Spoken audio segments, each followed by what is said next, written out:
The purpose of this video is to give you a quick working tour of the new look of Infinite Campus. If you're someone that's used Infinite Campus for some time, you know there's two major components.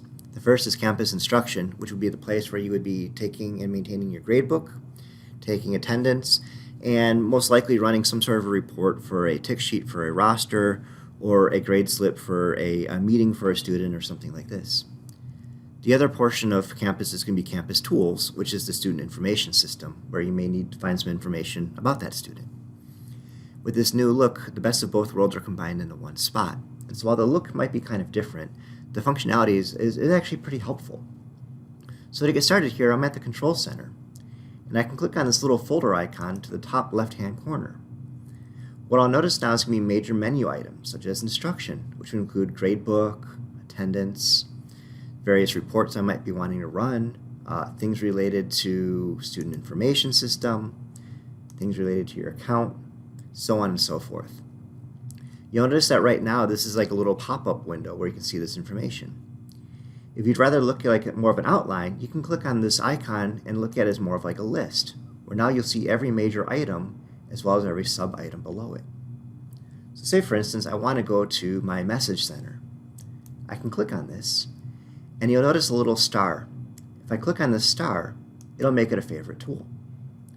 Maybe I want to also get some information about, say, posting grades. I can click on this as well and star it. What's really helpful now is when I go over to this star, I'll have a short list of all the information that I've been favoriting over time. I can also choose to drag and drop them into whatever order would make sense for me with my use with Infinite Campus, and I can hit save. I'll also notice that no matter where I'm at with Infinite Campus, in this case to post grades, I'll see a breadcrumb which can get me back to a different level of some sort of menu or whatever else in Infinite Campus too, which is pretty helpful. Lastly, if I want to get rid of this sidebar altogether, I can click on the hamburger, which is in the top left-hand corner of my screen. By closing this now, I have full screen to be able to use for gradebook or whatever else I'm trying to do, and I can get some value space out of this.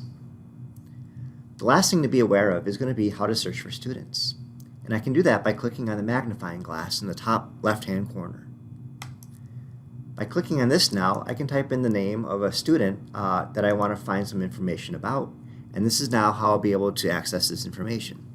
So this new look really does bring the best of both worlds together by being able to favorite certain things that you want and reorder it in a way that makes sense for you. It does take a lot of navigating out of the equation. If you don't like to have that sidebar taking up space, you can always collapse it, and no matter where you are, you can always get back to some other place where you need to be. If you ever are in a funk and you don't quite know where to get, you can always click on the logo itself for Infinite Campus, and it will bring you right back to what you would see with the sign-in screen.